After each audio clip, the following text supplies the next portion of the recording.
Je m'appelle Camille, j'ai 39 ans, et voici l'histoire de comment j'ai choisi de croire ces mensonges plutôt que mon intuition, parce que la vérité était trop douloureuse à accepter. Pendant 12 ans j'ai ignoré tous les signaux d'alarme, chaque fois qu'il m'accusait de trahison alors que je rentrais 5 minutes en retard du travail, chaque fois qu'il reniflait mes vêtements comme un animal cherchant une preuve inexistante, chaque fois qu'il me réveillait à 3 heures du matin pour m'interroger sur un homme que je n'avais jamais regardé. Je savais au fond de moi que quelque chose n'allait pas, mais j'ai préféré me transformer, me plier, me réinventer encore et encore, pensant que si je changeais suffisamment je deviendrais enfin cette femme qu'il ne jalouserait plus, cette femme qu'il croirait, cette femme qu'il aimerait sans violence. Et pendant 12 ans j'ai porté ce fardeau seul, convaincu que c'était moi le problème, que j'étais trop ceci ou pas assez cela. Jusqu'au jour où j'ai compris que je n'étais pas folle, que mon intuition avait raison depuis le début, et que la seule façon de survivre était de partir. Mon enfance a été plutôt tranquille, j'ai peu de souvenirs mais ceux qui me restent sont bons. Mes parents formaient un couple que je trouvais très différent l'un de l'autre. Ma mère aimait la ville et mon père préférait la campagne. Je les voyais comme deux mondes opposés qui essayaient de cohabiter, mais je n'ai jamais assisté à de vraies disputes, pas de cris, pas de violence, juste cette sensation qui n'était pas vraiment fait pour être ensemble. Quand ils se sont finalement séparés.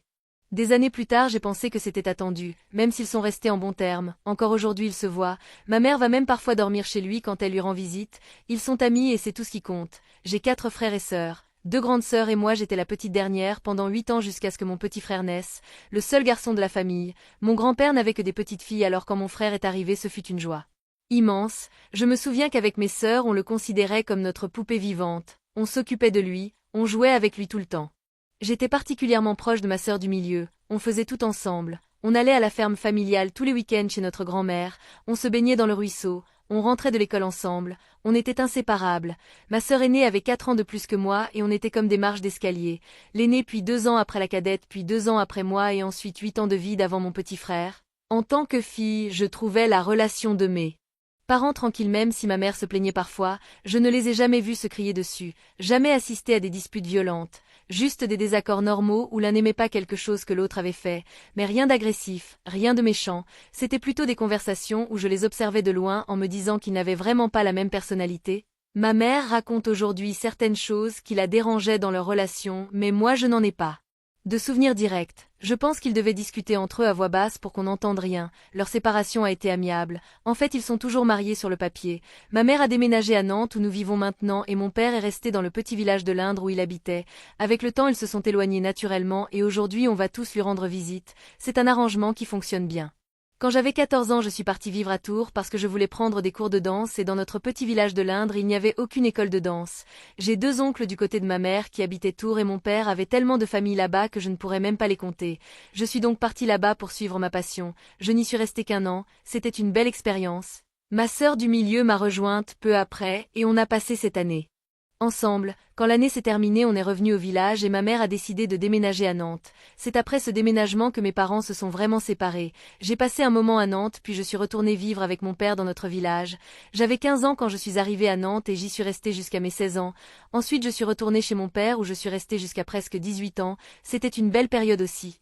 Je m'entendais très bien avec mon père, même si j'avais envie de revenir vivre en ville. J'aimais bien la vie au village avec lui. J'étais une adolescente plutôt tranquille mais j'aimais sortir en soirée, je prévenais toujours, je disais à mon père où j'allais et que je dormirais chez une amie. Comme mon père vivait à la ferme, quand je sortais je restais dormir chez des amis au village. J'aimais bien les fêtes même si dans notre petit coin il n'y en avait pas souvent. Quand j'habitais à Nantes j'aimais aussi aller danser, aller au carnaval. J'étais une élève moyenne, ni excellente ni mauvaise, toujours dans la moyenne, au début du lycée j'ai eu quelques difficultés et mes notes ont baissé un peu mais ensuite ça s'est régularisé. Je n'étais ni très sage ni très rebelle, j'étais entre les deux. Je pense qu'à mon époque c'était différent d'aujourd'hui, les choses étaient plus strictes mais en même temps on commençait déjà à avoir plus de liberté. J'utilisais cette liberté avec modération. Parfois il m'arrivait de faire quelques bêtises mais dans l'ensemble j'étais assez raisonnable. J'ai commencé à avoir des histoires de cœur très tôt, vraiment très tôt. Mon premier petit ami je ne le compte même pas vraiment comme un vrai copain, c'était juste des bisous à l'école. Il était dans une classe 3 ans au-dessus de la mienne et ce n'était qu'un amourette de collège. J'avais à peine 12 ans et demi, cette histoire n'a pas duré, elle n'est allée nulle part. Ensuite j'ai commencé à sortir avec un garçon beaucoup plus âgé que moi. J'avais 13 ans et lui 18. Ma mère ne voulait pas que je sorte avec lui alors je le voyais en cachette. Il m'attendait à la sortie de l'école. Je ne me souviens plus comment je l'ai rencontré. Je me souviens seulement qu'on sortait ensemble et qu'il était toujours là au portail à m'attendre. C'était aussi juste des bisous et tout. Un jour mon père est passé devant l'école et m'a vu avec ce garçon. Ça a fait toute une histoire. Le garçon est allé voir ma mère pour demander officiellement à sortir avec moi et elle a accepté mais seulement. Devant la maison, parfois je m'échappais quand même pour aller le retrouver au bord de la rivière. C'était ce genre de relation moitié permise moitié interdite. Ma mère nous laissait nous voir sur le pas de la porte, mais parfois je voulais sortir alors je filais en douce. Cette relation n'a pas duré longtemps. J'ai rapidement perdu l'intérêt et c'est avec lui que j'ai perdu ma virginité à 13 ans et demi. Aujourd'hui on sait que c'est un crime, mais à l'époque c'était différent, c'était un garçon. Tranquille, très calme, tout ce que je disais lui convenait. Si je lui demandais de venir il venait. Toujours très posé. J'étais dans cette phase où je voulais pouvoir sortir en soirée et comme j'avais ce petit ami ma mère ne me laissait pas y aller. Alors j'ai commencé à me désintéresser de lui parce que je voulais cette liberté. Quand j'ai rompu avec lui j'ai vu que ma mère me laissait sortir plus souvent avec la fille d'une amie très proche qui était plus âgée que moi et qui habitait chez nous. Du coup j'ai décidé de ne pas revenir avec lui pour garder cette liberté. Cette relation s'est terminée comme ça. Ensuite je n'ai plus eu de relation pendant environ 2 ans. J'avais 13 ans et demi et je n'ai eu personne d'autre avant mes 15 ans. À 15 ans j'ai rencontré un garçon qui était assez turbulent, vraiment turbulent. C'était déjà à Nantes et ma mère ne l'aimait pas du tout. Il faisait beaucoup de bêtises mais avec moi il était toujours très calme, très tranquille, il ne criait jamais, ne m'a jamais agressé, très posé, très doux. C'était une relation très jeune. Il avait 1 an de plus que moi donc 16 ans. C'était intense comme seules les relations adolescentes peuvent l'être, on faisait tout pour se voir. Ma mère ne l'aimant pas, elle m'a envoyé vivre chez mon père. Cette relation est devenue à distance, mais on avait convenu qu'on ne serait pas vraiment ensemble pendant que j'étais là-bas parce que ça ne fonctionnerait pas. On se parlait au téléphone et quand je revenais à Nantes on était ensemble. Quand j'étais au village on ne l'était pas. Ça a marché comme ça la première année puis petit à petit on s'est éloigné. On s'appelait de moins en moins. On se parlait de moins en moins même si on gardait contact. Là. 3e année c'était fini, je suis restée 2 ou 3 ans chez mon père. Pendant les 2 premières années il y avait encore cette relation qui existait à moitié et la dernière année j'étais vraiment célibataire, complètement libre. Même si j'avais ce pacte de rester célibataire quand j'étais au village je ne voyais personne d'autre là-bas tant qu'on se parlait encore. Cette dernière année de célibat je n'ai rien eu de sérieux. Juste quelqu'un que j'ai connu à l'école et avec qui j'ai eu une petite histoire de 3 mois, parfois je rencontrais quelqu'un. On s'embrassait un jour ou deux et c'était fini, rien de marquant, voilà les personnes que je considère vraiment comme mes relations avant lui. Quand j'ai terminé le lycée cette relation pour laquelle ma mère m'avait envoyé vivre au village était terminée depuis longtemps et je suis revenue m'installer à Nantes. J'avais 17 ans et j'allais avoir 18 en avril. C'est à ce moment-là que j'ai rencontré mon ex-mari. Ma sœur avait un petit ami qui le connaissait. Un jour ma mère était partie en voyage et nous 3 mes sœurs et moi on a organisé une petite fête à la maison. Mon petit frère n'était pas là. L'ex de ma sœur a invité mon futur ex. Marie à cette fête chez nous. Au premier regard je me suis pas du tout intéressée à lui. J'avais une amie qui vivait avec nous, une fille de notre village qui était venue s'installer à Nantes. J'ai vu ce garçon et je me suis dit qu'il pourrait lui plaire puisqu'elle était célibataire. Je lui ai dit tiens il y a un gars là-bas pourquoi tu n'irais pas le voir. Juste au moment où je parlais de lui il est entré dans la cuisine pour allumer une cigarette puis il est ressorti. Mon ami m'a dit non. Il fume je n'aime pas les gens qui fument. Bon très bien. Tout le monde était dehors dans le petit jardin derrière la maison pour la fête. J'étais en train de faire la vaisselle et de ranger la maison pour que la vraie fête commence. Je suis allée prendre ma douche, je me suis préparée, et quand je suis sortie dehors et que je l'ai revu là je suis tombée amoureuse d'un coup, comme ça, sans raison. Je me suis dit, oh là là je suis amoureuse de ce garçon c'est moi qui vais être avec lui. C'était bizarre parce que je l'avais déjà vu quelques heures avant mais soudain c'était différent. On a commencé à discuter et lui aussi a montré de l'intérêt pour moi. On faisait un jeu qu'on appelait Big Brother à l'époque et tout le monde avait un stylo et du papier. Lui il a écrit sur son papier tu veux m'épouser alors qu'on ne s'était même pas encore embrassé. Il y avait juste cette ambiance entre nous. J'étais déjà toute amoureuse sans vraiment savoir pourquoi. On a commencé à se voir de temps en temps. J'avais déjà 18 ans et ma mère était plus souple.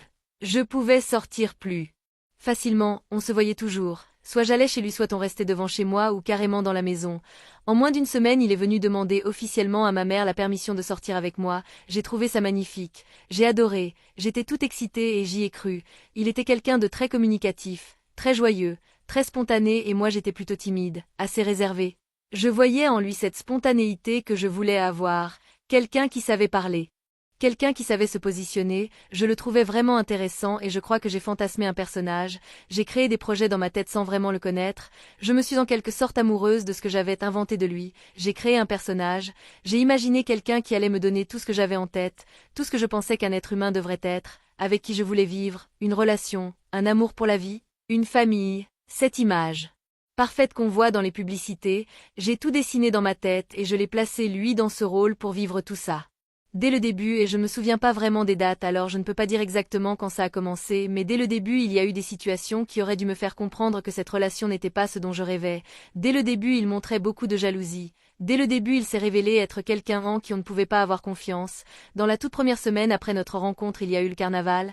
On y est allé ensemble moi, mes sœurs, le copain de ma sœur qui était son ami et d'autres amis. Arrivé là-bas il s'est saoulé et il a commencé à draguer une amie de ma sœur qu'il connaissait déjà. Il était déjà sorti avec elle avant, mais là il était avec moi, il s'est mis à lui tourner autour. Elle était super gênée. Elle m'a dit écoute je ne veux rien avoir à faire avec ça, je ne comprends même pas cette blague idiote. On est rentré. Je lui en ai parlé le lendemain parce qu'il était trop ivre ce soir-là. Il m'a dit oh pardon je n'arrive pas à croire que j'ai fait ça, on a laissé passer. Ensuite il y a toujours eu des histoires. Il a commencé la fac peu après et il avait une jalousie d'un gars de sa classe que je ne comprenais même pas. À chaque fois qu'on sortait pour un événement de la fac et que je l'accompagnais, si ce garçon apparaissait je savais qu'en rentrant à la maison il y aurait une dispute. Ça arrivait tellement souvent que je ne comprenais plus. Je restais confuse mais j'essayais de comprendre. Il me disait assez parce que tu as fait ta mignonne quand il est arrivé. Assez parce que tu étais toute souriante. Mais je pense que j'étais très jeune, j'essayais de trouver des solutions. Je me disais bon je ne comprends pas mais je ne rompais pas non plus. Je restais avec lui et je le laissais se disputer avec moi et j'essayais de trouver des moyens pour que ça ne se reproduise plus. Alors si c'était parce que j'avais souri je me disais bon je ne sourirai plus, je vais regarder par terre. Dès le début de notre relation c'était déjà compliqué. Peu de temps après le début peut-être moins de 3 mois c'était comme si on était déjà mariés même si on ne l'était pas. Je ne laissais pas mes affaires chez lui mais je dormais là-bas tous les jours. Tous les jours quand il finissait le travail il passait me chercher à la maison avec un petit sac de vêtements et j'allais chez lui. Le lendemain matin tôt il me ramenait à la maison et partait au travail et moi au mien. Ça a été comme ça pendant des années et il y avait toujours des problèmes.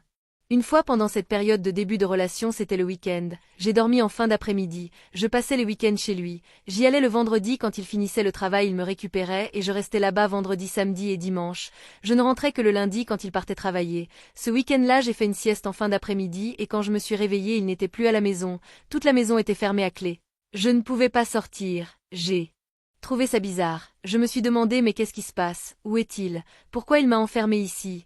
Il y avait un petit espace ouvert avec un portail en grille donc je voyais la rue. Je suis restée là à attendre pour voir si je le verrais passer, pour comprendre pourquoi il m'avait enfermé. Environ 10 minutes plus tard il est arrivé. Je lui ai dit mais où étais-tu? Pourquoi tu m'as enfermé? Je crois qu'il s'est énervé et je suis sortie voir. J'ai vu qu'il y avait une voisine dont j'avais déjà eu des soupçons, j'ai découvert qu'il m'avait enfermé pour pouvoir draguer la voisine. Ce n'était même pas que la voisine était avec lui, c'est juste qu'il voulait la draguer et ne voulait pas que je le voie quand je me réveillerais. Ça a fait une énorme dispute. J'ai rompu, ensuite il est venu pleurer. Cette histoire de mariage et de relation a duré 12 ans, 12 ans de disputes, 12 ans de séparation. Je rompais, je revenais chez ma mère, chaque séparation avait ses durées, 1 mois, une semaine, un jour aussi parfois on rompait aujourd'hui et on se remettait ensemble le lendemain. Il y a eu beaucoup d'histoires de séparation et je me souviens pas vraiment des dates, je ne peux pas dire précisément combien de temps chaque séparation a duré. Je confonds peut-être même l'ordre de certaines. Mais celle-là je m'en souviens parce que c'était au tout début de la relation. Il y a eu un moment aussi où il vivait avec un ami. Cet ami était quelqu'un de très timide que je connaissais déjà un peu. Quand j'entrais dans le salon il baissait la tête. Il ne me regardait pas, il me parlait à peine. J'ai pris ça pour du respect parce qu'il ne m'a jamais rien dit de déplacé. Un soir j'étais là en train de dormir avec mon copain dans la chambre et il a commencé à parler de cet ami comme si cet ami me draguait, comme s'il avait des intentions avec moi. J'ai pris la défense de cette personne. Ça a mal tourné pour moi après. J'ai dit non, je trouve qu'il est très respectueux. Il me parle à peine. Quand je passe il baisse carrément la tête. Je ne l'ai jamais vu lever les yeux vers moi alors imagine me regarder. Quelques instants plus tard je le vois en train de parler avec ce gars et lui dire non tu es mon ami, tu es mon frère, ce n'est pas une fille qui va détruire notre amitié. Ce n'est pas parce que je prends son parti. Alors il a changé de version. Ce n'était plus l'ami qui était le salaud, c'était moi. Puisque le gars ne me regardait pas, c'était moi qui me montrais à lui. Puisque j'avais défendu l'ami, c'était moi la traînée. J'ai entendu ça, j'étais furieuse. Je me suis énervée contre lui et ça a été une grosse dispute. Il m'a poussée. Il y a eu beaucoup de cris. On a rompu. Je suis revenue chez ma mère. Il est venu me demander pardon, mais en disant aussi que j'avais eu tort de m'emporter contre lui, que c'était juste dit comme ça. J'ai pardonné. Bon d'accord, je suis revenue. Ensuite je suis tombée enceinte et on a vraiment emménagé ensemble, pour de vrai, vivre dans la même maison, mes vêtements chez lui, plus ce système d'aller-retour. On est allé vivre dans une petite annexe derrière la maison de ma mère. Elle avait un studio là-bas et elle nous a laissé nous y installer. Quand je suis allée chez lui pour prendre ses affaires et les ramener au studio j'étais déjà enceinte. Je crois que j'avais environ 5 mois parce que je me souviens que mon ventre commençait déjà à être visible. En fait, mon ventre a grossi très vite. À 3 mois, on voyait déjà que j'étais enceinte. Quand je rangeais ses affaires chez lui pour les ramener, j'ai pris son appareil photo et j'ai regardé les photos qu'il y avait dedans. Il y avait plein de photos d'une fille. Cette fille était même amie avec mon petit frère, donc elle avait à peu près son âge, 8 ans de moins que moi, et lui avait 6 ans de plus que moi. Je ne me souviens pas exactement quel âge elle avait. Peut-être 12 ou 13 ans. Il avait pris plein de photos d'elle en sous-vêtements, la main positionnée de façon sensuelle, des photos très suggestives. C'était le jour du déménagement. J'ai perdu pied mais enceinte avec tout déjà prévu pour vivre ensemble, je me suis juste plainte sans même demander la séparation. D'habitude je rompais toujours. J'étais toujours en train de partir, mais ce jour-là je me suis dit bon, je ne peux rien faire de toute façon, je vais juste me plaindre et faire semblant que tout va bien. C'est resté comme ça. Pendant ma grossesse, il a commencé à travailler dans une entreprise et il partait à 6h30 du matin et rentrait vers 10h du soir au plus tard. Mais j'étais enceinte et je suis tombée tellement amoureuse de mon bébé que je ne ressentais pas son absence. Pour moi, que ce soit là ou pas, ça revenait au même. J'ai passé ma grossesse seule. À cause de ça, pendant la grossesse, il m'a offert un chien et je restais avec ce chien et moi toute seule. Pour moi, c'était très bien. Je ne me souviens pas d'avoir ressenti un manque. Parfois j'aurais aimé de l'aide pour aller chez le médecin ou autre chose, mais quand je lui en parlais, il prenait un peu de temps pour venir me chercher et m'emmener. Il mettait des difficultés, mais quand j'insistais beaucoup, il le faisait. Je suis restée moi et mon bébé dans mon ventre et je me sentais très bien. Le bébé est né et je crois qu'il n'a jamais changé une couche. Je me souviens pas de lui changeant une couche, lui donnant un bain. Je ne pense même pas qu'il sache prendre la température ou s'occuper d'un enfant, rien, il ne s'est jamais réveillé la nuit, jamais réveillé à l'aube, jamais rien fait, et moi aussi comme je l'ai dit j'étais tellement amoureuse du bébé, tellement protectrice comme une lionne au-dessus de son petit, je faisais tout pour le bébé, je n'attendais vraiment rien de lui parce que tout ce qui venait de lui c'était toujours pour plus tard, toujours dans un moment. Je voulais m'occuper de ce bébé de la meilleure façon possible et faire tout parfaitement. Je ne pouvais pas attendre quelqu'un pour quoi que ce soit. C'était ma mère qui m'aidait pour tout. Elle m'aidait à lui donner le bain tôt le matin. Elle m'aidait à laver ses vêtements après ma césarienne. Lui ne rentrait qu'après 10h du soir. Il disait salut mon petit prince papa t'aime. C'était toute leur relation. Et moi j'étais tranquille avec ça. Je pense que c'est la période où on s'est le moins disputé parce que je ne le voyais pas et je ne me préoccupais même pas de ce qu'il faisait. J'étais tellement concentrée sur le bébé que je crois qu'il a aussi arrêté un peu sa jalousie parce que je ne sortais pas de la maison. Je restais juste avec le bébé. Je ne faisais que m'occuper du bébé. Je pense qu'il s'est senti rassuré. C'est la période où on a été le plus tranquille, quand mon premier fils est né, mais ça n'a pas duré 1 an. Ensuite les disputes et les bagarres ont recommencé. J'ai 2 fils donc à chaque fois que mes fils avaient entre 8 et 9 mois on se séparait et c'était la période où on restait séparés le plus longtemps. Entre l'âge d'1 an et demi et 2 ans du bébé on était presque toujours séparés. Il était jaloux de tout, jaloux partout. Si je sortais du travail et que j'arrivais à la maison à 18h15 au lieu de 18h il reniflait mes vêtements. Il me sentait. Il me demandait ce que je faisais et il insistait dis-moi, dis-moi, dis-moi ce que tu faisais. Il me reniflait comme un animal. Mon Dieu, c'était horrible. Plusieurs fois j'avais déjà tout essayé dans cette relation pour arrêter sa jalousie. J'étais devenue fragile. Je lui parlais tout doucement. Je sortais en regardant par terre pour qu'il ne dise pas que je regardais quelqu'un. Ensuite je me suis dit bon ça ne marche pas. Il me reprochait aussi que quand je sortais je restais comme un garçon manqué, que je lui faisais honte. Il se plaignait de moi en tant que femme au foyer. Tu ne sais rien faire à la maison, tu ne sais pas ranger, tu ne sais pas si tu ne sais pas ça. Je repassais ses vêtements pour le travail et un jour j'ai brûlé un vêtement. Tu es bonne à rien, tu as brûlé ma chemise. Alors j'ai dit bon très bien, alors je ne repasserai plus. J'ai commencé à changer. De petites choses d'aussi là-bas tu sais quoi. Débrouille-toi, fais-le toi-même. J'ai commencé à m'affirmer, à parler fort, à parler fermement. Mais j'ai vu que ça ne marchait pas non plus. Je lui disais écoute je ne te comprends pas, parfois tu es une personne merveilleuse, tout ce dont j'ai rêvé pour moi. On vit super bien et d'un coup tu inventes des folies et tu crées une dispute et tu inventes plein de choses et tu m'offenses en me disant des choses. Tu me fais me sentir comme une traînée. Il m'accusait de choses. Je me disais mon Dieu je n'aurais même pas le courage de faire ça pourquoi il me dit ces choses. Ça a toujours été comme ça, tout le temps, ça n'a jamais cessé, jamais. C'est pour ça que je pense que je suis restée dans cette relation parce que j'avais cet espoir, parce qu'il y avait ces petits moments agréables et je m'accrochais à ces petits moments agréables, et quand on rompait il venait aussi me dire oh je suis ton prince, oui je ne sais pas pourquoi j'ai fait ça mais ça n'arrivera plus, mais toi aussi tu pourrais faire ça et j'allais me modeler, me transformer. Tout ce dont il se plaignait je créais une stratégie pour changer et devenir cette personne qu'il décrivait. À chaque dispute ah mais toi aussi tu pourrais faire ça. Alors je disais bon alors je vais le faire, j'essayais de me modeler à tout. Il est arrivé un moment dans la relation où je portais toute la relation sur mes épaules avec mon fils, je porte vraiment au sens propre, je ne pouvais compter sur lui pour rien. Si on sortait en voiture, je prenais le bébé, je prenais le sac, je prenais tout ce qu'il fallait prendre et emporter, et je descendais toute seule et lui il avait juste son portable à la main. C'était une relation où il a réussi à me faire me sentir coupable et que je devais changer. Quand je m'en suis rendu compte, je faisais tout juste pour montrer que j'étais capable, pour montrer que j'étais une personne qui méritait de vivre en paix. Tu comprends, je pense que c'était ça, je me suis modelée en faisant tout ce dont il se plaignait j'allais corriger. Il y a eu une période où son frère a passé du temps chez nous et a dit qu'il allait ouvrir une affaire dans une autre ville. Le frère l'a appelé pour aller dans cette autre ville. Il a dit bon je vais y aller, tu viendras après. J'ai dit non allons-y ensemble. Cette histoire de famille séparée ça ne marche pas. Il a dit non je vais organiser tout là-bas et tu viens après. Je suis revenue chez ma mère, restée avec elle pendant qu'il était là-bas. Pendant cette période où il était là-bas, à 7. Époque le téléphone comme c'était dans un autre département pour que je l'appelle il fallait qu'il ait du crédit parce que ça coûtait mon crédit et son crédit. S'il n'avait pas de crédit je ne pouvais pas lui parler. Quand il m'appelait je lui disais écoute j'essaie de te parler et je n'y arrive pas mais du crédit sur ton portable pour que je puisse te parler. Il me disait non c'est très difficile ici je ne peux pas gaspiller de l'argent pour ça. Mais quand il était minuit 1 heure du matin il prenait le fixe et m'appelait. Pendant la journée il ne pouvait pas m'appeler parce que ça coûtait cher la facture de téléphone et je ne pouvais pas appeler sur le fixe. Je me souviens plus pourquoi, je crois que ça coûtait plus cher. Je me rappelle pas, je sais que je n'appelais pas sur le fixe. J'essayais de l'appeler sur le portable et je n'y arrivais pas parce qu'il fallait qu'il ait du crédit. Et quand il était minuit, il m'appelait 1 heure du matin et disait qu'est-ce que tu fais? Je disais je dors, et il disait alors réveille-le pour que je voie qu'il est vraiment avec toi. Je disais non je ne vais pas le réveiller. Tu es fou, je vais réveiller un enfant pour te dire je suis à la maison. Alors ça veut dire que tu es la seule sainte au monde, tu es trop sainte. Tu es la seule sainte qui existe. Je disais quoi? Il disait qu'est-ce que tu fais? Je disais mec je vais au travail, je rentre à la maison, je m'occupe de mon fils, je ne fais rien. Ah alors tu es très sainte. La seule sainte que je connais c'est toi, et ça continuait. Je me plaignais appelle-moi, parlons. Cette histoire de vivre loin, ça ne marche pas. Il appelait seulement à l'aube au moment qu'il choisissait pour pourrir ma vie. Je me suis lassée de ça, j'ai rompu. Il continuait à m'appeler seulement à l'aube en voulant que je réveille mon fils pour lui parler. Il m'accusait de plein de choses que je ne faisais pas. Il disait que je sortais en soirée, que j'étais dans la rue, que...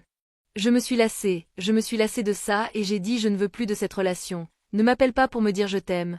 Ne m'appelle pas pour me raconter comment ça va, si ça va bien, si ça va mal. Tu m'appelles seulement pour me pourrir la tête. Il était là-bas depuis environ 1 mois ou 2 mois je crois et il m'appelait tous les 3 jours juste pour me pourrir la vie, juste pour me pourrir la vie. Je me souviens d'aucun appel dans la journée genre mon amour il se passe ça ou ça, non, tout c'était tu fais n'importe quoi, qu'est-ce que tu fais, raconte-moi, ah alors tu es sainte, tu es la seule sainte. Je me lassais. Un jour j'ai dit tu sais quoi ça suffit. Je lui ai envoyé un message et... j'ai dit je ne veux plus, et en disant je ne veux plus j'ai commencé à échanger des messages avec un garçon. Je parlais avec ce garçon par message. À l'époque c'était juste des SMS, il n'y avait pas WhatsApp, rien de tout ça, juste des messages. Je parlais avec ce garçon par message et j'avais déjà connu ce garçon quand tout ça s'est passé. J'étais sortie en soirée avec ma sœur et j'avais vu ce garçon là-bas et on avait commencé à parler par message. En fait c'est lui qui a commencé à m'envoyer des messages et j'ai commencé à répondre parce qu'au début je pensais que ce n'était rien. Et quand je m'en suis rendu compte j'étais tombée amoureuse de cette personne par WhatsApp. Un autre fou. J'ai commencé à sortir avec ce garçon et le jour où je ne suis pas allée dormir chez lui j'ai reçu des appels. Tu sais ce qu'un tel est en train de faire. Je ne connaissais encore personne de l'entourage de ce garçon. Je ne connaissais pas ses amis. Je le connaissais lui mais on n'avait pas d'intimité. Je me disais il y a quelqu'un qui m'envoie des messages qui sait que je ne suis pas allée dormir là-bas aujourd'hui. Je disais c'est toi qui m'envoies des messages. Tu es fou. Non ce n'est pas moi. Le lendemain arrivait un message genre ah pardon je t'ai envoyé un message par erreur. J'appelais. La personne ne répondait pas. Je disais non tu es fou. Ensuite arrivait un message ah tu sais qu'un tel a un cancer tu dois l'aider. J'allais le voir et je disais quelle est cette histoire. On dit que tu as un cancer. Il disait non je ne sais pas ce que c'est. Bref, j'ai découvert que c'était lui qui m'envoyait ces messages folles et j'ai rompu. Ça a duré environ 6 mois. Mon ex-mari là-bas dans la petite ville et moi ici avec ce garçon. Je romps avec le garçon et qu'est-ce que je fais? Je reviens avec l'autre. Béni soit-il. Pourquoi mon Dieu? Lors de ce retour il est revenu vivre ici. Il a tout laissé là-bas et est venu ici. Peu après son retour environ 4 ou 3 mois après je suis tombée enceinte. J'étais enceinte. J'habitais chez ma mère. Il est venu habiter chez ma mère parce qu'il avait tout laissé pour aller aider son frère puis il avait tout laissé pour revenir alors il est resté chez ma mère. Quand j'étais enceinte d'environ 6 mois il n'arrêtait pas de me provoquer. Il disait « Allez, dis-moi, dis ce que tu as fait, dis. » Il a pris mon fils. « Regarde ta mère est une traînée, elle ne me raconte rien les choses. » Il disait ça tout bas mais mon fils dormait. Ça me mettait en colère. Je l'ai attrapé comme ça. J'ai dit sors de chez moi maintenant. Il a mis son pied sur mon ventre et m'a donné un coup de pied. J'ai commencé à crier tu vas partir de chez moi. Il a donné un coup de pied dans mon ventre enceinte. Pars de chez moi espèce de gamin. Pars d'ici. Il m'a attrapé par le cou et m'a plaqué contre le mur. Juste à ce moment, ma sœur sort de sa chambre et voit ça. Ma sœur est devenue folle et il s'est jeté sur ma sœur, alors j'ai dû lâcher ma sœur et je me suis enfuie en courant. Il a couru après moi. Ma sœur a appelé la police. La police est arrivée. On est tous allés au commissariat. Là-bas, le commissaire a dit: ah, tu es sûr, parce que si tu portes plainte, il va direct en prison et je ne sais pas ce qui va lui arriver. J'ai eu pitié. Ma sœur était très en colère. Elle n'a pas eu pitié et voulait porter plainte. Elle trouvait absurde la façon dont le commissaire conduisait l'affaire et elle s'est énervée. Le commissaire s'est mis à crier sur ma sœur. C'était horrible et finalement j'ai décidé que je n'allais pas porter plainte et ma sœur a porté plainte. Mais je crois qu'à l'époque je ne sais pas comment fonctionnait la loi. Elle portant plainte, ça allait être considéré comme une simple agression, alors il a juste payé une amende et il est sorti et ensuite il devait répondre de ce procès qui a duré très très longtemps et qui n'a abouti à rien non plus. Je n'ai pas porté plainte. Il a contacté les pasteurs de l'église qu'on fréquentait, la pasteur est venue chez moi, elle a dit: ah, c'est parce que vivre avec la famille ça ne marche pas. Je ne sais pas quelle histoire il lui a raconté, mais elle a un peu justifié que tout ce qui s'était passé c'était parce qu'on habitait chez ma mère et que ça ne marchait pas, mais qu'elle allait nous suivre de près et qu'elle allait nous installer une petite maison. Elle a aidé pour le premier loyer je crois, elle a fourni le lit, la cuisinière, les armoires, tout dans la maison. Tout, elle a obtenu ça avec les gens de l'église et elle a dit: je vais vous accompagner. Tu peux me faire confiance, alors pardonne-lui et je vais vous aider, d'accord. Cette même pasteur, on allait la voir une fois par semaine pour parler avec elle. Cette même pasteur un jour s'est tournée vers moi et m'a dit: ma fille sort de cette relation. Aime le mariage, mais l'homme doit le vouloir aussi. Et pourquoi? Parce que qu'est-ce qui s'est passé? J'étais mariée, lui à l'église en train de chanter, il montait à l'hôtel pour chanter, il a voyagé pour le travail dans une ville assez proche, pas très loin, environ 5 ou 4 heures de route d'ici je crois. Lui et 2 personnes, 2 hommes, ils ont trouvé une femme là-bas et tous les 3 sont restés avec cette femme. Je l'ai appris et j'en ai parlé au pasteur. Je me souviens de cette période, c'est ça, mais beaucoup de choses se sont sûrement passées parce que la pasteur est venue me voir et m'a dit: ma fille, ça non, tu n'as pas besoin de passer par ça. Mais il s'est mis en colère contre la pasteur, il ne voulait plus aller dans cette église. Moi je n'étais pas en colère contre la pasteur. Je trouvais qu'elle avait raison mais je n'avais pas encore la force de me libérer de tout ça. Il a dû repartir en voyage, j'étais déjà avec un gros ventre. Il envoyait un de ses amis chez moi, cet ami en qui il avait confiance, juste pour me surveiller, il lui disait: vas-y, vas-y. Il harcelait cet ami. L'ami arrivait chez moi et disait: mon Dieu, un tel n'arrête pas de me harceler pour venir ici. Je disais: non, cet homme est fou. Regarde la taille de mon ventre. J'étais près d'accoucher. Je ne pouvais même plus marcher.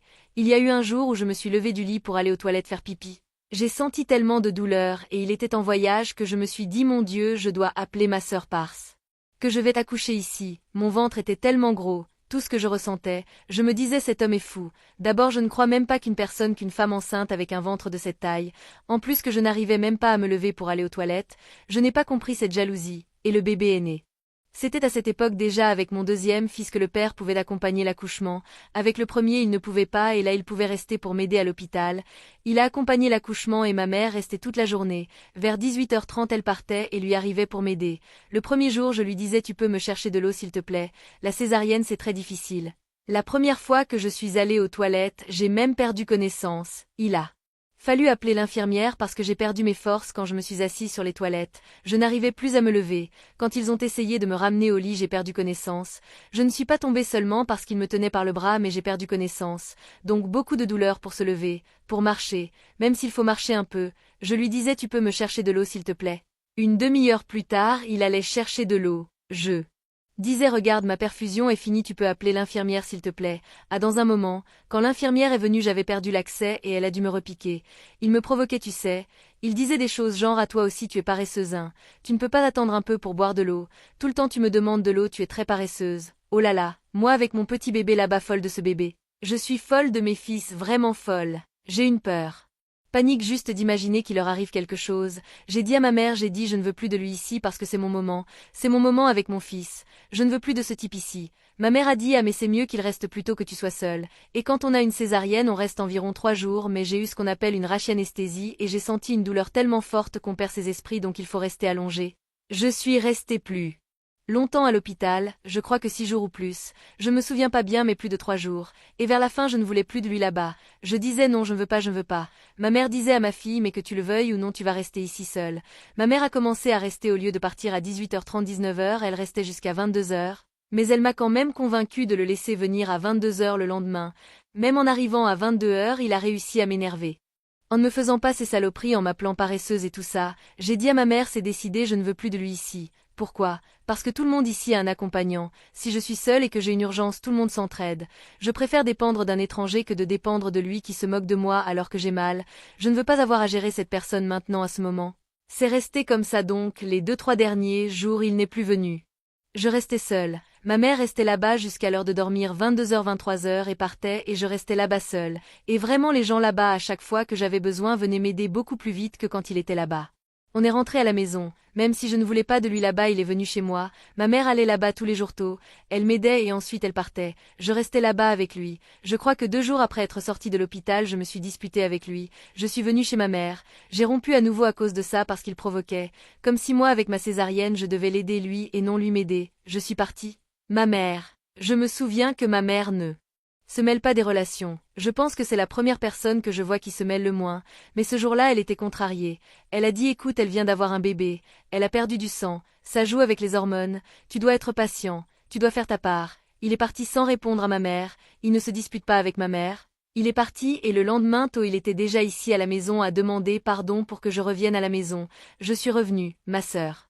Jusqu'à aujourd'hui dit qu'elle est en colère contre ce jour parce qu'elle dit qu'elle a aidé à prendre les affaires du bébé et les ramener et beaucoup de choses et va et cherche et va et arrange. Quand elle s'est réveillée le lendemain j'étais déjà revenue. Elle a dit tu te moques de moi, mais et le bébé? Et le bébé il était pareil, il ne faisait rien avec le bébé, c'était tout moi. Mais je m'occupais des deux et je ne trouvais pas que ça me dérangeait qu'il ne m'aide pas avec les enfants, ça ne me dérangeait pas, c'était ma fonction et j'allais le faire et ça ne me dérangeait pas. Je pense qu'il n'a jamais donné de bain, il n'a jamais changé de couche pareille que l'autre, il n'a jamais rien fait. Ensuite j'ai commencé à exiger parce qu'il a commencé à travailler dans un emploi où quand il y avait un problème l'entreprise appelait et il devait voyager. Parfois il passait 6 mois sans voyager, l'entreprise n'avait pas beaucoup besoin de lui et il restait à la maison. J'ai commencé à exiger qu'il m'aide avec les tâches ménagères. Je disais bon je lave la salle de bain, je nettoie la maison, toi tu fais la cuisine et tu laves le jardin. Je divisais les tâches parce que je travaillais aussi et tout était divisé. L'électricité on divise, le loyer on divise. Tout était divisé et il gagnait plus que moi mais c'était quand même divisé. Je disais alors tu vas m'aider avec les choses de la maison. Maintenant avec les enfants je n'exigeais rien. J'ai seulement commencé à exiger pour les tâches ménagères et ça faisait des disputes et des disputes et tu n'es pas une femme et tout ça mais je n'essayais plus trop. J'ai dit maintenant c'est gérer ce qu'il y a ici. Si je suis stressée tu vas gérer mon stress. Si je suis calme tu vas gérer mon calme. Je n'essayais plus de me modeler. J'étais déjà totalement une autre personne. Je ne me reconnaissais même plus. J'avais déjà changé tout ce qu'il y avait à changer. Je pensais que j'avais déjà changé. J'étais comme un robot vivant ça sans réfléchir beaucoup. En acceptant.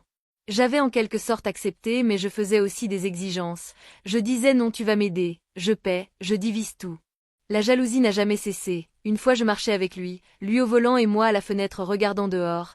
Par malchance du destin il y avait là devant je crois que c'était 3 hommes en train de parler en cercle. Je suis passé en regardant. Je regardais, j'ai continué. Et voilà qu'il a commencé à dire que je regardais ces hommes. L'enfer a commencé. Une énorme dispute. Je disais mec tu es fou.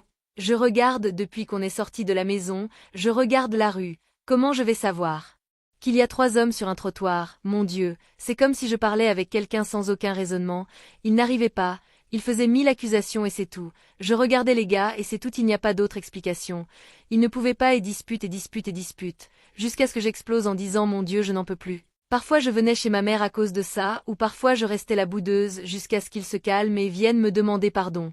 C'était toujours lui qui demandait pardon, je suis un peu orgueilleuse aussi, je me trouvais pas en tort par rapport à ça, je n'avais pas de faute et je n'allais pas demander pardon pour quelque chose que je ne faisais pas, mais je ne demandais pas pardon mais je pardonnais, et je voyais les reproches et au début j'essayais encore de me modeler à tout ce qu'il me disait. Beaucoup de séparations, beaucoup de ruptures. Quand mon fils le plus jeune avait 6 mois, on a rompu. On a rompu pourquoi? Parce qu'il est sorti un jour et il était 20h. J'ai dit où es-tu? Ah je viens bientôt. Il était 21h. J'ai dit où es-tu? Ah je viens bientôt. Mais quand il était 22h, j'ai dit écoute si tu me dis si tu viens vraiment à la maison parce que si tu ne viens pas je vais fermer la porte et tu n'as plus besoin de venir. Non je viens déjà. Minuit il continuait avec ce discours. J'ai dit tu te moques de moi, je ne sais quoi, je parlais en le disputant au téléphone, il a dit ah va chier, j'ai raccroché le téléphone, j'ai fermé la maison et je suis allée dormir. Quand il était 3h du matin il tapait à la fenêtre, je l'ai entendu, mes fils, le plus jeune s'est même réveillé mais je lui ai donné le sein en faisant semblant de ne pas l'entendre appeler, il est allé s'allonger dans la voiture. Le lendemain je me suis réveillée tôt, j'ai pris mes affaires, je suis venue chez ma mère, le soir je suis sortie en soirée et j'ai fait exprès, je suis allée à cette soirée, ma sœur est restée avec mon fils, j'ai même dû sortir de la soirée, venir à la maison, l'allaiter et retourner à la soirée. Ensuite quand je suis rentrée à la maison je crois qu'il était 5 heures du matin. Le lendemain je l'ai appelé tôt avec le crayon à paupières, encore là tu sais comme ça étalé, quand tu te réveilles tu n'as pas lavé ton visage, tu n'as pas passé le démaquillant tu restes. J'ai fait exprès pour qu'il voie parce qu'à ce moment-là j'étais d'une façon où je voulais qu'il rompe. Puisque je rompais avec lui quand il faisait quelque chose il venait me demander pardon. Je voulais qu'il me largue, j'ai fait ça et il est vraiment devenu très en colère et il disait qu'est-ce que tu as fait à cette soirée. J'ai dit j'ai fait la même chose que toi. Et il disait je n'ai rien fait, je disais moi non plus. Ce jour-là il est devenu furieux et moi très moqueuse vraiment en me moquant en parlant, je disais juste la même chose. Il disait qu'est-ce que tu as fait, je disais la même chose que toi. Il disait mais je n'ai rien fait, je disais moi non plus. Et ce jour-là il est devenu furieux et me secouait et je faisais une tête moqueuse. Je pense que ce jour-là j'ai cru que la tête moqueuse marchait. Et quand il venait avec ses disputes je faisais la moqueuse. C'était une autre tentative. Donc je parlais doucement, je baissais la tête. Ça ne marchait pas, je parlais fort. Je parlais fermement, ça ne marchait pas, je criais comme une folle, ça ne marchait pas, j'ai essayé la moquerie, ça n'a pas marché non plus. Ce jour-là il a fini par arrêter de m'embêter mais je pense que c'était parce qu'il était fatigué aussi mais la moquerie n'a pas marché non plus. J'ai tout essayé tu sais, je faisais tout pour voir s'il arrêtait d'être fou, je m'asseyais, je parlais, j'expliquais mon Dieu raisonne juste. Tu te disputes pour des choses qui n'ont aucun sens. Une fois on allait faire une radio des dents, moi lui et mon fils aîné, il avait pris rendez-vous dans une clinique. Cette clinique était grande et chacun est entré dans une salle différente. Je ne sais pas pourquoi le mien a pris plus de temps. Quand je suis sortie il avait déjà la tête longue comme le monde. Quand on est entré dans la voiture il a commencé à se disputer comme un fou. Je disais mon Dieu je ne sais pas si je suis trop belle et trop traînée parce que je ne comprends pas. Tu as pris rendez-vous, c'est toi qui as choisi la clinique. Alors tu me dis que je suis arrivée dans une clinique, l'homme m'a vu avec mon fils à côté, mon mari de l'autre côté, et malgré ça il a voulu rester avec moi et je suis restée avec ce type en 10 minutes, c'est ce que tu me dis, ça a du sens dans ta tête. J'ai dit oh là là je ne sais pas, je suis vraiment très traînée parce qu'il n'y a pas de logique tu sais. Je pense qu'il peut y avoir des gens qui font ça mais pour moi c'est illogique. Je ne peux pas voir de logique à ce que j'arrive quelque part en 10 minutes pour faire une radio et rester avec un type que je n'ai jamais vu, que le type veuille rester avec moi. Je disais mon Dieu je ne peux pas voir de logique à ça. Je ne sais pas si je suis trop innocente. Ni à l'époque ni aujourd'hui je ne peux pas trouver ça acceptable. Je ne peux pas visualiser cette scène. Je ne peux pas. Je ne sais pas si c'est de l'innocence de ma part mais vraiment je ne pouvais pas. Je trouvais ça de la folie de sa tête. Je trouve que c'est de la folie. Donc pour moi totalement sans sens. Une autre fois j'allais au travail le matin, j'entrais à 10 heures, je travaillais dans un centre commercial et j'entrais à 10 heures, vers 8h30 9h en allant à l'arrêt de bus un garçon passe et dit donne ton portable. Il n'y avait personne dans la rue et j'ai dit bon je vais lui donner mon portable. Mon portable était très vieux. En fait j'avais déjà un nouveau portable mais je n'avais pas eu le temps de changer de carte SIM parce qu'il fallait que la carte SIM soit différente, c'était à une époque où il y avait des changements de carte SIM. Il y avait une toute petite, une moyenne et une grande, on m'a volé mon portable, je suis revenue à la maison nerveuse. J'ai dit oh là là, on m'a volé mon portable. Il était à la maison parce qu'il travaillait dans cette entreprise qu'il appelait de temps en temps encore. Il a pris son portable et a commencé à chercher mon portable dans les herbes en disant qu'en fait j'avais jeté mon portable parce qu'il avait téléchargé une application sur mon portable qui traçait. Alors j'ai découvert qu'il traçait mon portable et je ne voulais pas qu'il ait accès à mon portable. Oh là là, j'étais en retard pour le travail. Je suis arrivée au travail super nerveuse. Je suis arrivée là-bas en tremblant à cause de la peur. Pas tellement pour le portable. Mon portable était déjà très vieux, avec l'écran cassé. J'en avais déjà un autre à la maison que j'allais changer de toute façon. Je ne l'avais pas fait par manque de temps mais à cause de la peur. Toi seul. Le type t'arrête, te vole. J'étais très nerveuse. Et toi mariée avec un type qui au lieu de dire oh là là calme-toi. Tranquille, il ne s'est rien passé, il t'accuse. D'autres histoires comme ça je ne vais pas parler de date ni de période parce que vraiment je me souviens pas, c'était pendant toute la relation et c'était les histoires qui sont restées les plus marquées, celles dont je me souviens bien de comment elles se sont passées parce qu'il y en a eu beaucoup, ça a été 12 ans de tourments, de souffrances, de disputes et ça s'améliore, ça devient merveilleux et comme ça s'est passé pendant 12 ans. Une autre fois on est sortis moi, ma mère, mon neveu. Mes deux fils on est allés à une foire des peuples autochtones qu'il y avait ici, des peuples autochtones de plusieurs pays étaient venus, c'était une foire très intéressante, il y avait des jeux qu'ils faisaient dans leur tribu, on est allé voir, je l'ai appelé il n'a pas voulu venir, c'était moi ma mère mon neveu et mes deux fils, et lui je pense que j'avais encore ce portable où il avait mis sur l'autre portable je me souviens pas, ce truc de tracer qu'il traçait sur le portable, je suis arrivé à cette foire des peuples autochtones, il a dit que sur ce qu'il traçait j'étais allé dans un autre endroit où il y a aussi une foire mais c'est une foire agricole et il n'y avait même pas cette foire à ce moment-là, c'est-à-dire que c'est au milieu de nulle part. Il a dit que j'étais allé à cet endroit parce que c'était marqué sur mon portable, mais je n'y suis pas allé, donc je ne sais pas comment il a vu ça, je ne sais pas s'il inventait pour se disputer, je suis revenu d'eux. Cet endroit. Il a commencé à renifler mes vêtements et avec qui tu étais. Qu'est-ce que tu as fait? Dis-moi, dis-moi. Il ne me laissait pas dormir parce que je devais raconter où j'étais et avec qui j'étais. Et la seule réponse qui valait, c'est si j'avais été à cet endroit et si j'avais été avec quelqu'un. Mais je n'étais pas allée à cet endroit. J'étais restée tout le temps avec ma mère, tout le temps avec mes fils. Ma mère sait que je ne suis pas allée à cet endroit. Mes fils savent que je ne suis pas allée à cet endroit, mais je devais dormir là 3 heures du matin, 4 heures du matin, en train de pourrir ma tête en disant que j'y étais allée, que j'étais à cet endroit, et voulant savoir avec qui j'y étais allée. Ensuite une autre histoire. Je travaillais et je suis revenue en bus collectif et j'ai rencontré une amie à cette station de bus où on prend un bus pour en prendre un autre. J'ai rencontré une amie et j'ai fini par rater mon bus. Et je devais déjà rentrer à la maison en pensant à ce que j'allais dire parce que si je disais à j'ai rencontré une amie, il n'allait pas me croire, tu comprends. Je ne pouvais même pas dire la vérité parce qu'il allait pourrir ma vie pour que je raconte une autre histoire et il ne me laissait pas dormir et il me harcelait. Je devais imaginer genre oh là là au travail un client est arrivé juste au moment où j'allais partir. Je devais inventer tellement, parler tellement d'une histoire qui ne s'était même pas passée pour voir si j'avais la paix parce que je savais que si je disais à j'ai rencontré une amie c'était une histoire pour lui qui allait être menteuse. J'ai commencé à évaluer quelles étaient les histoires que je lui racontais, auxquelles il croyait et qui le calmaient mais il y en avait peu qui marchaient, la plupart donnaient dispute. Il disait tu es menteuse, dis-moi ce que tu as fait, ce que tu as fait. Et normalement de ces choses ça donnait une dispute. Ça donnait je le mettais dehors et ensuite il revenait. Toujours comme ça. Plusieurs fois tout ça donnait dispute. Séparation. Il partait, il revenait, il revenait. Il devenait un amour de personne merveilleuse. Il redevenait vraiment ce prince que j'avais dessiné mais ça ne durait pas un mois ce prince. Il revenait vite. Une fois aussi on est allé au club. C'était moi, lui, mes fils et une amie qui était venue du village. On était là-bas en train de parler tous les trois assis à la table. Les enfants étaient dans la piscine et nous trois on parlait. Quand il a appelé pour entrer, mon ami était venu en moto et je suis entrée dans sa voiture avec les enfants. Quand je suis entrée à la place du passager, il s'est assis sur mes genoux. Il a pris la clé et a dit que je regardais un type en souriant, que je regardais cet ami en lui faisant signe de regarder le type et mon ami rigolait et il a pris la clé et a commencé à faire comme ça avec la clé. Qui est ce type? Qui est ce type? Dis-moi, qui est ce type? Didi, je disais quel type? Je n'ai vu personne. Je ne sais même pas de qui tu parles. Je n'ai même pas vu, je n'ai même pas regardé cette table. J'ai dit mon Dieu, jusqu'à aujourd'hui, je ne sais pas qui est cette personne. Je n'ai pas vu cette personne, je ne sais même pas si cette personne était là-bas, je ne sais pas s'il a créé cette personne ou s'il y avait vraiment quelqu'un là-bas, je ne sais pas jusqu'à aujourd'hui.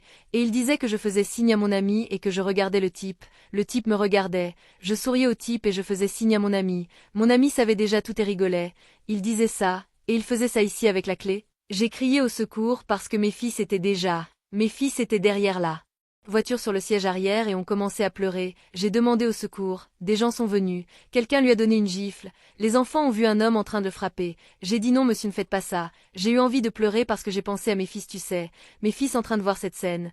J'ai dit non monsieur ne faites pas ça parce que mes fils ne peuvent pas voir cette scène, ce type était avec sa femme. Il nous a mis moi et mes fils dans la voiture. Il m'a ramené à la maison, je suis restée chez ma mère et il continuait à parler ma fille toi tu continues à le défendre, tu dois avoir de l'amour propre. Bon d'accord monsieur. Au revoir, merci, que Dieu vous bénisse, on a rompu, on s'est remis ensemble.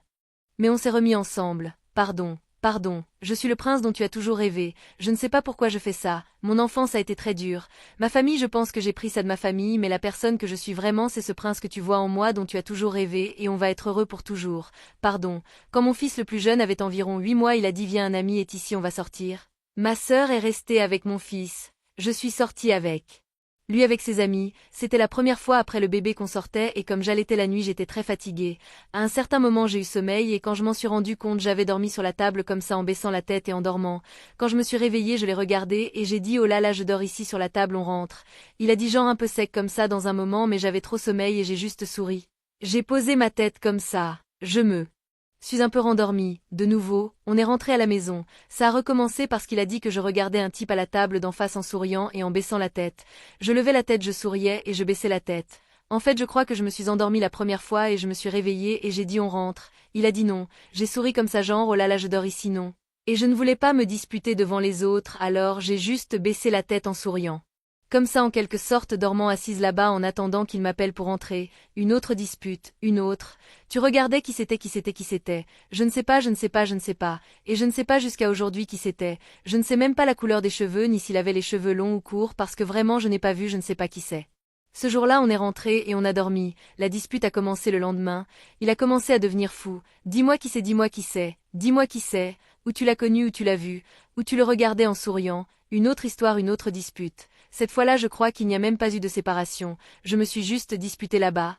On ne s'est pas parlé pendant un moment et ensuite il m'a parlé comme si rien ne s'était passé et j'ai accepté la séparation dans cette période de dispute, de confusion. Il s'est passé certaines choses précises qui ont commencé à me faire penser que vraiment je devais mettre un point final à cette histoire. Premièrement, il y a eu cette question de la pasteur qui s'est tournée vers moi à cette période et m'a dit: ma fille, voilà déjà une pasteur a dit que ce mariage, que cette personne ne va pas. On a fait une thérapie de couple. Le psychologue dans cette thérapie de couple, un jour il a dit: Camille, apporte une balance, les bonnes choses et les mauvaises choses, et je n'avais que des souvenirs mauvais, je n'avais rien de bon. Il a dit ça et ça s'est resté gravé dans ma tête.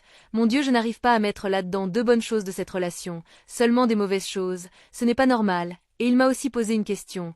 Il a dit: mais quand tu auras 70 ans, 60 ans et qu'il n'y aura plus de sexe, plus d'enfants, les enfants vont partir. Il restera toi et cette personne là-bas toute la journée à prendre le café, déjeuner, faire tout ensemble. C'est cette personne que tu veux avoir là à tes côtés, juste là-bas à parler, te réveiller avec elle, prendre le café avec elle, déjeuner avec elle, c'est cette personne. J'ai dit non, ce n'est pas cette personne. Eh bien alors, si ce n'est pas cette personne, tu dois prendre cette décision maintenant, pendant que tu es jeune, pendant que tu es belle, parce que quand tu auras 70 ans, pourquoi tu vas te séparer? Si tu as déjà passé tout ça, alors tu restes. Donc, tu dois décider ça maintenant. Ça s'est resté cette petite chose dans ma tête. Malgré ça, je me suis pas séparée, mais la petite graine était plantée. Une autre fois, quand son frère était chez moi avec sa femme, il avait un mariage très compliqué, vraiment compliqué. La mère de sa femme avait pris leurs deux fils. Elle s'était enfuie avec les enfants parce qu'elle ne voulait pas que ses petits-fils soient dans cette maison. C'était vraiment compliqué. Un jour, je suis arrivée chez eux, elle pleurait et elle a dit: avant que tu arrives, il était en train de m'étrangler sur ce banc. Il me frappait, il m'a tiré les cheveux. Regarde la touffe de cheveux qu'il m'a arrachés. Quelques instants plus tard, il a dit: chérie, tu veux de la viande? Elle a dit non. Elle a dit: tu vois comme c'est faux. Il était en train de me frapper et maintenant il vient ici m'appeler chérie. Elle était chez moi à cette époque. Il était sorti, mon ex-mari, avec son frère et elle a dit: ah, et ils étaient jumeaux. Elle avait un travail avec ses toiles pleines de son travail. Elle m'a montré un. Elle a dit: tu vois ce macramé ici?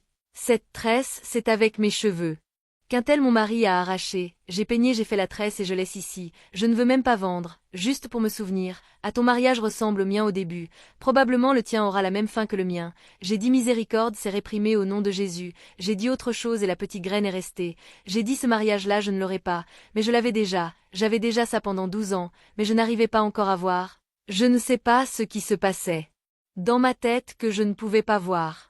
Et il y avait déjà eu des agressions physiques. Une fois il a pris le casque dans ses disputes et m'a dit je ne sais quoi, parce qu'une fois il harcelait tellement qu'il ne me laissait pas dormir en disant que j'étais restée avec un de ses amis, qu'il voulait savoir quel ami est l'histoire et il ne me laissait pas dormir. J'ai inventé une histoire, j'ai dit que j'étais restée avec un tel, j'ai pensé, je me suis souvenue d'un de ses amis qui ne voyait plus, que j'avais connu au début et j'ai pensé, bon, je vais raconter ça pour voir s'il me laisse dormir.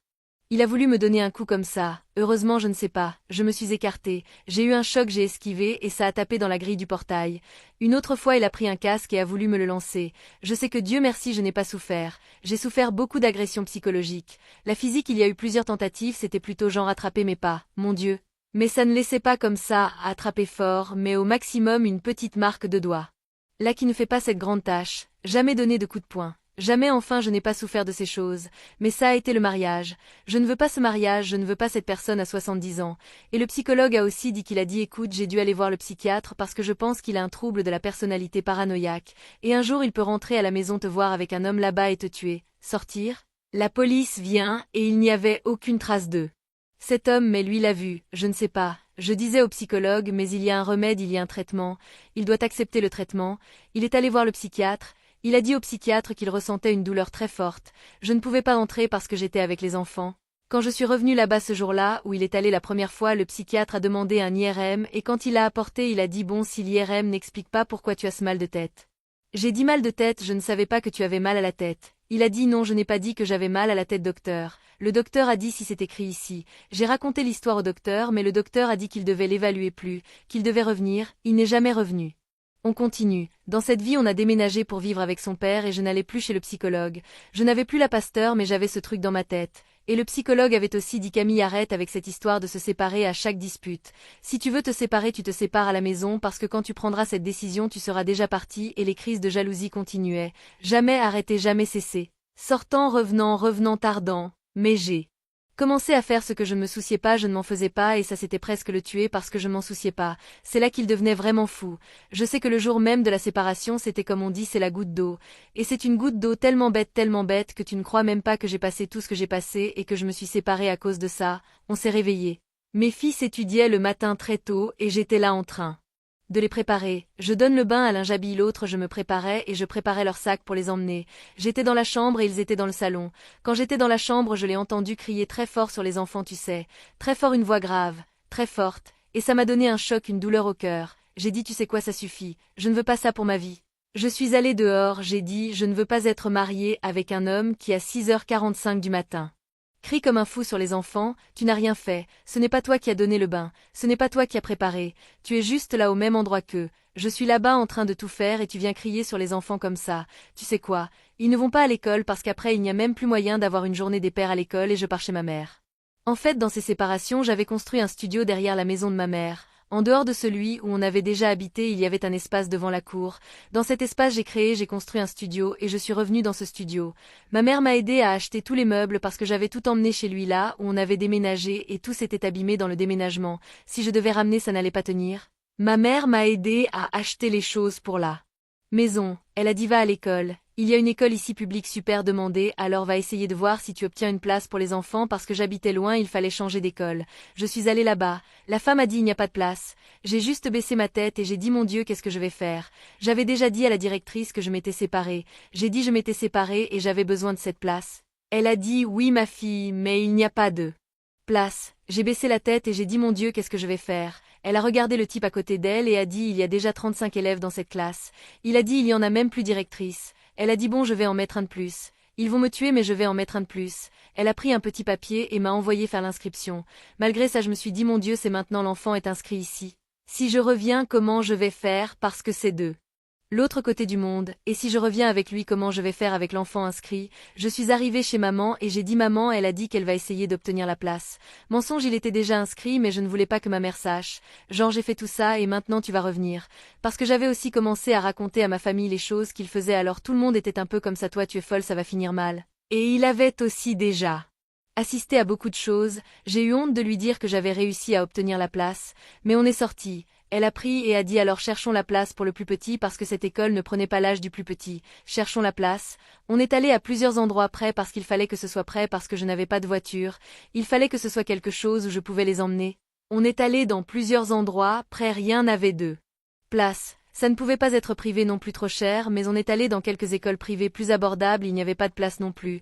Mais une femme dans une de ces petites écoles genre crèche a pris et a dit regarde, les inscriptions vont être la semaine prochaine, donc la semaine prochaine tu reviens ici pour voir s'il y a une place. Mon fils était allé.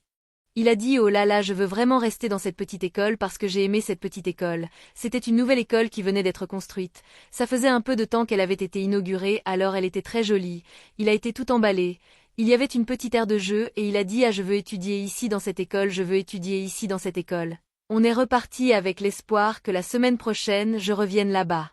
Le lendemain la femme m'a appelé. Quand elle m'a appelé en disant qu'il y avait cette place, quelque chose en moi a dit Dieu est avec moi, Dieu me soutient, Dieu fait que tout se passe bien pour que ça marche, tout devient tellement parfait, tout c'est parce que je dois me séparer, ce n'est pas pour revenir. J'ai pris et j'ai dit à maman non j'ai eu la place. Les gens de la crèche m'ont appelé, je vais faire l'inscription et c'est ça, je vais vraiment me séparer, et c'est fini. J'ai pris cette décision que c'était vraiment fini quand j'ai vu que tout marchait, que tout s'emboîtait parfaitement. J'ai pris la décision.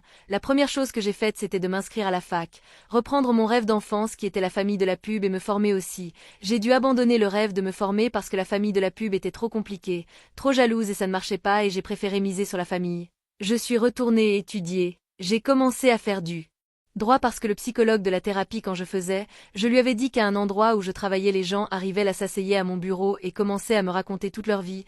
Il arrivait que des gens se lèvent et me prennent dans leurs bras comme ça sans même m'avoir jamais vu. Je disais je pense que je vais être psychologue parce que les gens me racontent leur vie sans même que je demande et ils se sentent à l'aise avec des gens qui ne m'avaient jamais vu, mais il continuait à me dire dans ma tête fais du droit, fais du droit, fais du droit. Et quand je me suis séparée, je me suis inscrite en fac de droit, j'ai commencé à étudier, je ne travaillais pas, j'ai commencé, j'ai demandé à ma mère l'argent pour payer la première inscription, la première mensualité et je suis restée sans payer. Pendant cette période j'étudiais et j'ai trouvé un travail et avec cet argent, donc je suis restée tout le semestre sans payer et au milieu du semestre j'ai commencé à travailler. Quand j'ai fini le semestre et que je travaillais déjà que je recevais un salaire, j'ai contacté la fac. Elle a échelonné le semestre précédent et je faisais l'inscription de l'autre. Donc je payais toujours le précédent. Une fois je n'ai pas pu parce que quand je faisais l'inscription je devais payer la première tranche de l'accord et l'inscription. Il y a eu une période où je n'ai pas pu. J'ai gelé la fac parce que je n'avais pas l'argent et je suis restée à payer juste. Le passé le règlement est sans étudier, juste payer le passé et ensuite je suis retournée étudier et quand je suis retournée étudier la pandémie est arrivée. J'ai gelé à nouveau parce que je me suis pas identifiée avec les cours en ligne. Les professeurs je vois ça différemment. Il y a un professeur qui donne des cours en ligne, il a déjà sa technique. Les professeurs en présentiel qui ont la technique du présentiel et je n'arrivais pas à suivre les cours en ligne et j'ai gelé pendant 1 an et demi, je suis retournée étudier après la pandémie post-pandémie en faisant le droit, je finis à la fin de cette année, j'ai déjà passé l'examen du barreau. 1 an et demi après la rupture j'ai rencontré une personne avec qui aujourd'hui on a une union de fait. Aujourd'hui je vois comment je ne vais pas m'être ici comme le prince dont j'ai rêvé parce que je pense je n'y crois plus trop à cette histoire mais je crois que c'est une relation saine. C'est une relation où je peux parler avec qui je veux, je peux sourire, je peux regarder. Donc c'est un partenaire qui n'est pas le père de mes fils et qui m'aide avec cette tâche, parfois c'est lui qui doit emmener, lui qui doit chercher à assumer financièrement tout ça parce que c'est une famille qui a des dépenses et il m'aide avec tout ça. Donc aujourd'hui j'ai une relation que je crois être comme ça doit être, comme une relation fonctionne vraiment. Il y a des désaccords, on s'assoit, on parle, on résout. Mais non, je dis comme ça, on a une essence qu'on ne peut pas changer, qu'on ne peut pas que là tu te perds dans tout ça. Juste après le divorce, quand j'ai vu que c'était vraiment le divorce que je voulais, j'entrais dans ma maison, je remerciais Dieu, je disais merci Dieu qu'il ne soit pas ici. J'ai passé très longtemps, je crois qu'environ 4 mois j'entrais dans ma maison, je sentais la paix, et je remerciais Dieu qu'il ne soit pas ici, qu'il ne soit pas là-bas.